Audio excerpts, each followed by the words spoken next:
just like we protect the animals, we've also got to protect ourselves. Meaning there's a couple rules we've got to go over.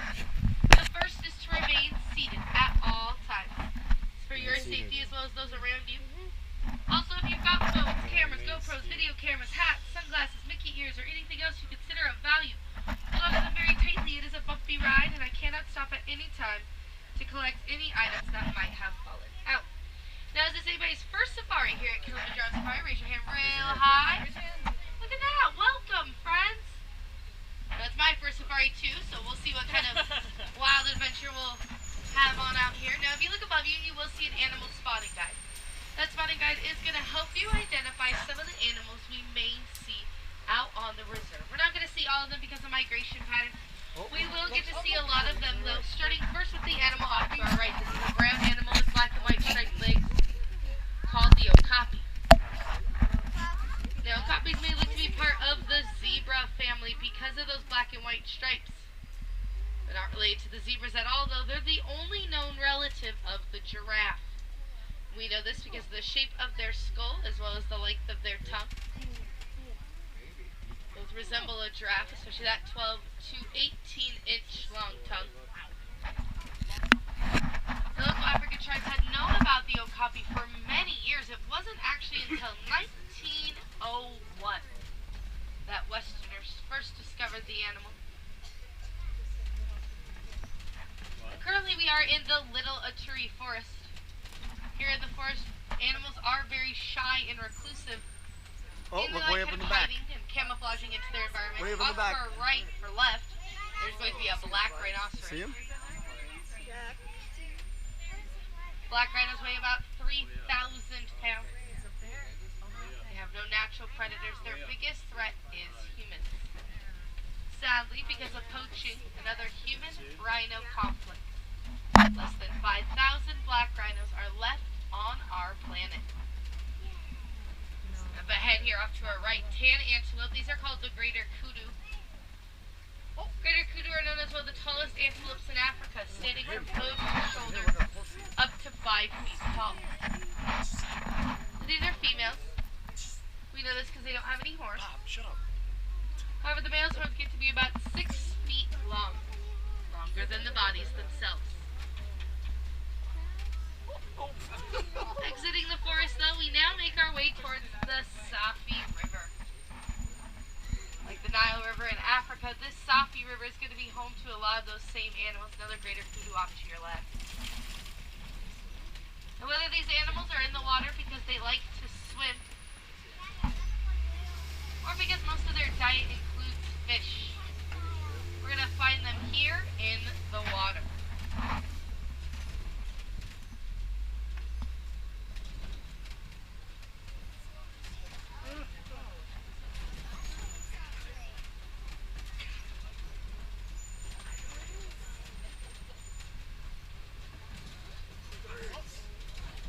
The river does start on our right side, cross over to our left. Usually on the left side is where we get to see most of our animals today.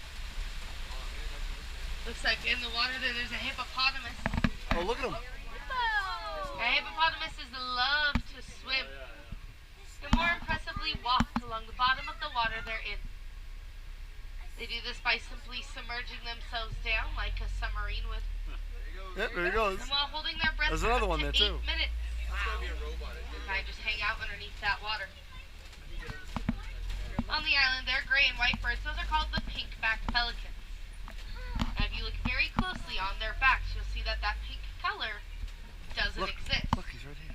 And that's because it's not The mating hippo. season. Only He's during right- mating he's right in season front will of their us. backs turn a pink color, giving them its name.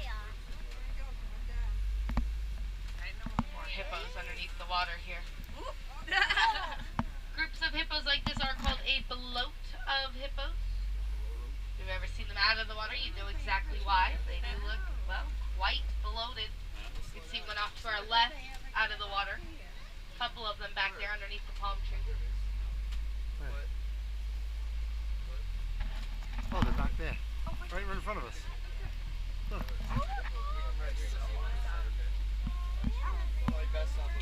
Also off to our left are going to be the Nile crocodiles. The Nile crocodile Oh, look has at 'em. jaws so strong one bite exudes over 2.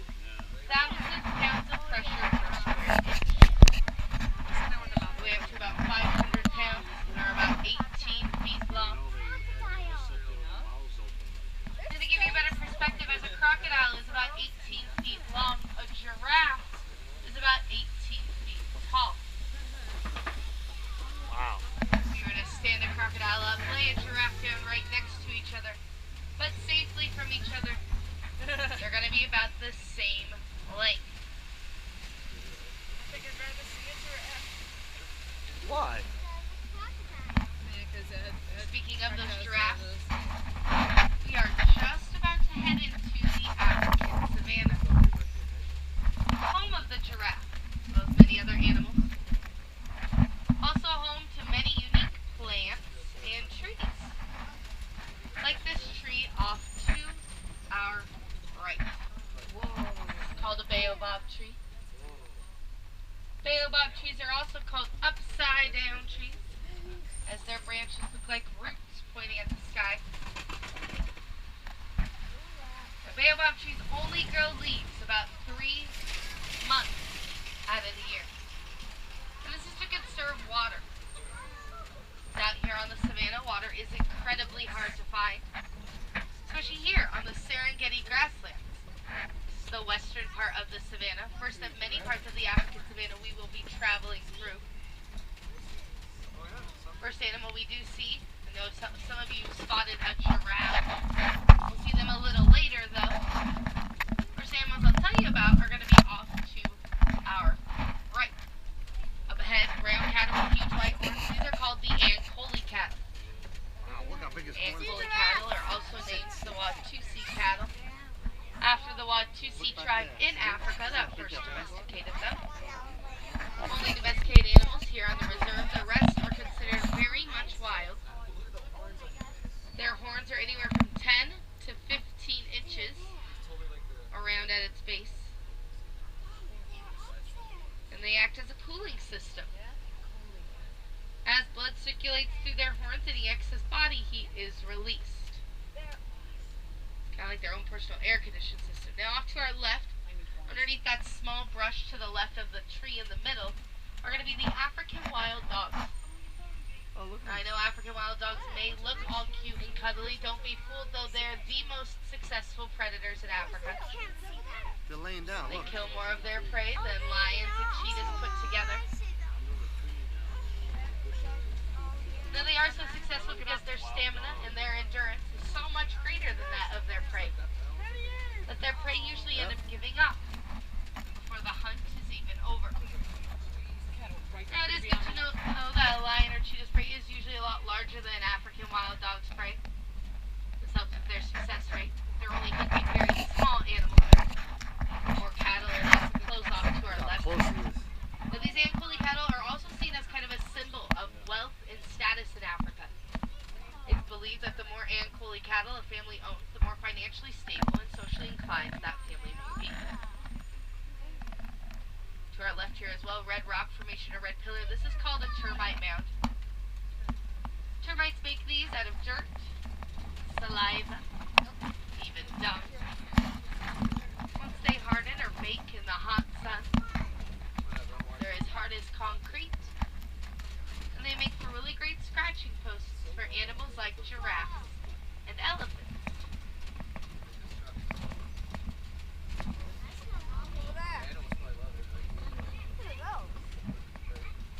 I don't know. She'll tell us.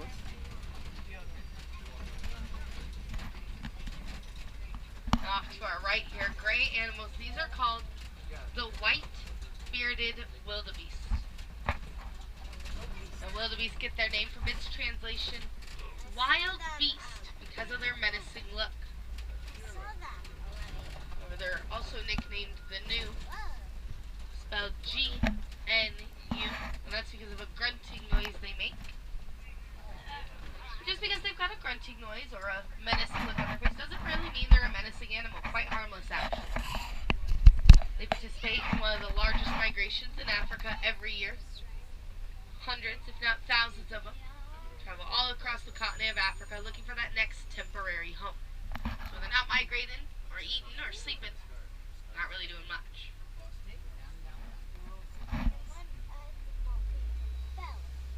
turn here, we're going to approach some very tall trees. The tall trees come tall animals, tallest animals in the world, the giraffe.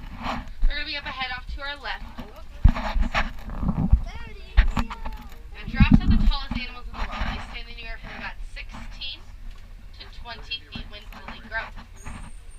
Females more on the 16 end, males more on the 20, though they average out at about 18 feet. So they have the same number of vertebrae in their neck as us humans do. 7 vertebrae in their neck, 7 in ours. However, their vertebrae are a lot larger than ours, as our necks aren't nearly as long as theirs. When a baby giraffe is born, it can stand, even walk within an hour of birth. That is only after about a 6-foot drop from its mother. And giraffes only sleep about 30 minutes a day. That's it. They're awake the other 23 and a half hours. They also sleep standing up. Now, also off to our right, you can see a couple of them here. They're kind of on the other side of that hill. Small antelope that kind of have the coloring of a s'more. Those are called springbok. The springbok get their name from their ability to spring or pronk in the air 6 feet repeatedly when frightened, as they only stand 1 to 2 feet in the ground, off the ground, not in the ground. That 6 feet is quite impressive. More impressively though, that 6 feet is straight